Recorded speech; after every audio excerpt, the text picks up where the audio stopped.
Mes sœurs, mes frères, bienvenue en cette méditation sur les textes de ce vendredi 23 juin 2023, en cette 11e semaine du temps ordinaire. Vivre comme le Christ avec les yeux du cœur au ciel. Telle pourrait être la suite de notre devise d'hier, lorsque nous disions ne rien avoir en dehors du Christ seul. C'est ce que nous faut comprendre dans les textes de ce jour. Vivre comme le Christ avec les yeux du cœur au ciel. En effet, Paul poursuit sa lettre aux habitants de Corinthe en précisant que les faux prophètes qui prêchent un tout autre évangile que celui que l'apôtre leur a prêché, non seulement ne le faisaient pas gratuitement, mais qu'ils ne valent eux pas mieux que lui en termes de, si on peut dire, de référence spirituelle. Ces faux apôtres prêchaient non pas l'évangile, mais un retour au légalisme.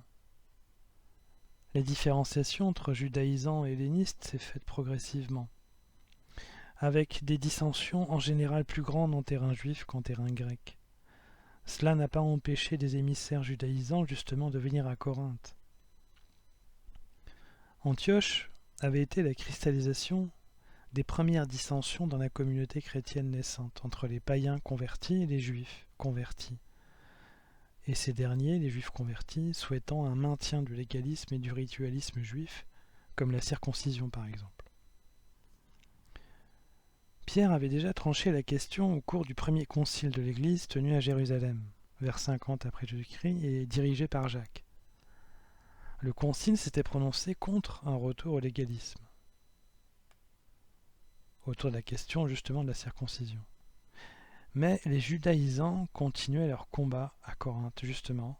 C'est l'esprit de ce texte, vers 55 après Jésus-Christ, donc seulement 5 ans après. 5 ans après le concile de Jérusalem. Tous les arguments étaient bons pour tenter de détruire justement la première évangélisation de Paul dans la ville. Les judaïsants se faisaient appeler archi-apôtres. Ils prétendaient avoir des visions mystiques et avoir connu Jésus. La réponse de Paul dans sa lettre a été terrible. Il fait comprendre qu'il n'a rien à leur envier du point de vue des origines, d'autant plus qu'il est lui-même juif, ancien pharisien élevé dans une excellente formation théologique et dans une famille de la tribu de Benjamin. Mais Paul va prendre le contre-pied de ses opposants et tenter ainsi de convaincre les Corinthiens de l'écouter. Mais il ne va pas vanter ses mérites, mais il va dire au contraire en quoi il est bien, un ministre du Christ fidèle et plus que ces faux prophètes, en mettant en avant toutes les souffrances supportées patiemment pour la défense des églises et de l'Évangile, lorsqu'il dit « Dans les fatigues, bien plus, sous-entendu, je suis bien plus ministre qu'eux. Dans les prisons, bien plus. Sous les coups, largement plus. En danger de mort, très souvent. 5 fois, j'ai reçu des Juifs les 39 coups de fouet. 3 fois, j'ai subi la bastonnade. 1 fois, j'ai été lapidé. 3 fois, j'ai fait naufrage et je suis resté 24 heures perdu en pleine mer. S'il faut se vanter, je me vanterai de ce qui fait ma faiblesse. »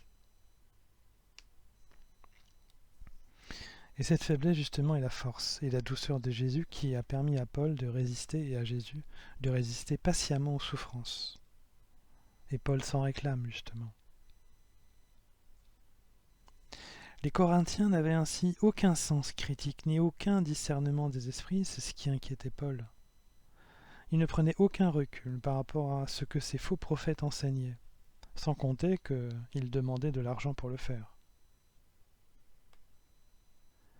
L'insistance sur la croix de Jésus et sur le calvaire pratiqué par Paul lui donne une légitimité, sans aucune vantardise, une légitimité que les autres ne pourront jamais avoir.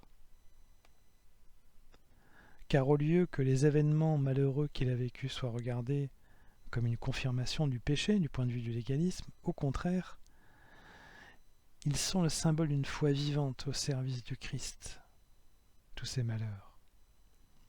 D'où l'importance du témoignage de Paul qui prêche non seulement le Christ seul, c'est-à-dire le Kéring, dont on a parlé hier, mais aussi en étant comme lui dans sa vie, en s'exposant et en vivant 1000 périls pour la défense des églises naissantes et pour la vérité de l'Évangile. Cela rejoint la suite du discours de Jésus dans l'Évangile, lorsqu'il dit « Ne vous faites pas des trésors sur la terre, là où les mythes et les vers les dévorent, où les voleurs percent les murs. Mais faites-vous des trésors dans le ciel, là où il n'y a pas de mythes ni de vers qui dévorent. Pas de voleurs qui percent les murs pour voler. » Avoir le Christ seul devant nous implique d'être pareil à lui, dans ce qu'il a subi pour comprendre comment fonctionne le monde, mais aussi comment nous sommes en retour attaqués par lui, lorsque nous défendons la vérité. Il nous fait alors avoir les yeux du cœur au ciel pour supporter les attaques avec patience et se dire que notre récompense sera grande, comme le dit le psalmiste lorsqu'il dit « Qui regarde vers lui resplendira sans ombre ni trouble au visage. Un pauvre crie, le Seigneur entend, il le sauve de toutes ses angoisses. » Mes sœurs, mes frères, c'est ce qu'a fait Jésus, qui nous montre le chemin de l'infinie consolation dans ce regard intérieur directement et constamment dirigé vers le Père Céleste. C'est un regard qui endure tout, qui accepte tout, qui croit tout, et cela Paul l'avait bien compris.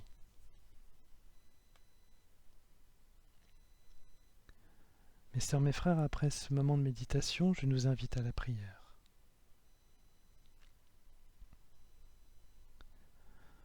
Ô Père Céleste, garde-nous dans le mystère glorieux de ton Fils, qui monte au ciel pour te rejoindre, après avoir toujours gardé les yeux sur toi.